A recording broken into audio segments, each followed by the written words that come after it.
Desain pembelajaran yang digunakan dalam pendekatan understanding by design adalah backward design. Dalam backward design, hal utama yang harus ditentukan adalah ide utama. Setelah itu, baru disusun tujuan, evaluasi, dan langkah pembelajaran. Nah, setelah melakukan atau mendesain tujuan pembelajaran, serta mengevaluasi atau menentukan bukti penilaian, langkah selanjutnya adalah merencanakan pembelajaran. Wijin memberi catatan bahwa detail dari rencana pembelajaran, misalnya metode pengajaran, urutan materi, dan sumber belajar, dapat dijalankan sepenuhnya hanya setelah pengajar mengidentifikasi hasil belajar yang diinginkan dan penilaian yang memastikan bahwa hasil tersebut berhasil dicapai secara memuaskan. Untuk mencapai hal tersebut, maka kita perlu memfokuskan pada pembelajaran yang menarik dan efektif. Sehingga dalam rencana pembelajaran, UPD sendiri menggunakan metode where to. Merujuk dari jurnal yang berjudul Metode Understanding by Design sebagai satu metode pembelajaran alternatif dalam upaya meningkatkan high order thinking skill atau HOTS peserta didik yang dibuat oleh Antonius Deni Cahyo Sulistiono, mahasiswa S2 Pendidikan IPS Fakultas Keguruan dan Ilmu Pendidikan Universitas Jember. Di sini, beliau menjelaskan bahwa where to artinya yang pertama adalah where and what, H adalah hook and hold, E adalah equip and experience and explore, R adalah rating and revise, E adalah evaluate, T adalah be tailored, and O adalah be organized. Yang pertama adalah W, yang artinya where and what. Nah, maknanya adalah membantu peserta didik mengetahui di mana unit atau bab yang sedang dipelajari dan apa yang diharapkan. Maksudnya adalah memastikan bahwa siswa memahami topik yang sedang dipelajari dan harapan mereka terkait untuk apa topik tersebut perlu dipelajari.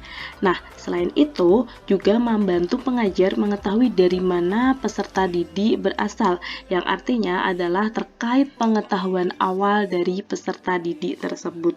Yang kedua adalah H, yang artinya hook and hold, yaitu membantu peserta didik tertarik dan memenuhi interest atau keinginan mereka. Nah, dimaksudkan adalah menarik perhatian siswa di awal pembelajaran dan mempertahankan perhatian mereka di seluruh pembelajaran. Dalam hal ini, pembelajaran nantinya harus mengaitkan semua siswa, yakni dengan memegang minat siswa tersebut, dengan harapan guru mampu menarik perhatian dan antusias siswa selama proses pembelajaran berlangsung. Selanjutnya, yang ketiga adalah E, yang artinya equip and experience and explore, yang bermaksud menjadi alat bantu peserta didik untuk menemukan pengalaman belajar dari gagasan kunci dan mengeksplorasi tema yang dibahas.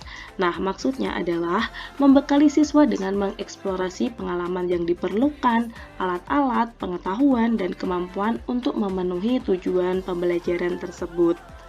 Selanjutnya yang keempat adalah R, yang artinya rating and revise. Nah, di sini bermaksud memberi kesempatan peserta didik untuk berpikir ulang dan merevisi pemahaman dan pekerjaan mereka. Nah, maksudnya adalah memberikan siswa banyak kesempatan untuk memikirkan kembali ide-ide besarnya, merefleksi peningkatan pekerjaannya, hingga merevisi pemahaman dan pekerjaan mereka. Nah, selanjutnya adalah E, yang artinya evaluate, di mana ini bermaksud adalah memberi kesempatan peserta didik untuk mengevaluasi pekerjaan mereka dan penerapannya. Nah, maksudnya adalah membangun kesempatan bagi siswa untuk mengevaluasi kemajuan dan menilai sendiri kemajuan mereka. Dalam hal ini, guru berusaha mengajak siswa untuk menunjukkan, memperlihatkan, hingga menyampaikan pemahamannya yang kemudian mengikutsertakan untuk mengevaluasi pekerjaan mereka. Selanjutnya adalah T, yang artinya be tailored, di mana ini dimaksudkan adalah disesuaikan dengan kebutuhan, minat, dan kemampuan yang berbeda-beda dari peserta didik. Nah, nantinya guru dalam membuat rancangan pembelajaran disesuaikan untuk mencerminkan bakat individu, minat, gaya, dan kebutuhan siswa yang berbeda-beda. Yang terakhir adalah O, yang artinya be organized. Nah, be organized ini dimaksudkan diatur sedemikian rupa untuk memaksimalkan keterlibatan yang berkelanjutan dan juga pembelajaran yang efektif. Nah, dimaksudkan dalam hal ini adalah diatur untuk mengoptimalkan pemahaman yang mendalam. Dalam hal ini, guru memaksimalkan keterlibatan siswa sehingga pembelajaran dapat dilakukan secara efektif. Nah, dalam membuat rancangan pembelajaran UBD, nantinya pengajar harus benar-benar mampu memastikan elemen where to ini terpenuhi dalam proses pembelajaran agar proses pembelajaran itu dapat berlangsung dengan optimal dan sesuai dengan apa yang kita harapkan. Sehingga di sini dapat diketahui bahwa rancangan pembelajaran dalam UBD adalah difokuskan pada pembelajaran yang menarik dan efektif.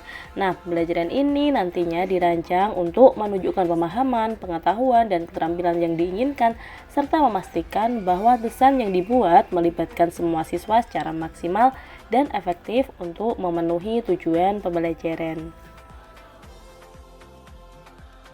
Nah, itu adalah pemaparan saya terkait rancangan pembelajaran dalam UBD. Terima kasih dan sampai jumpa.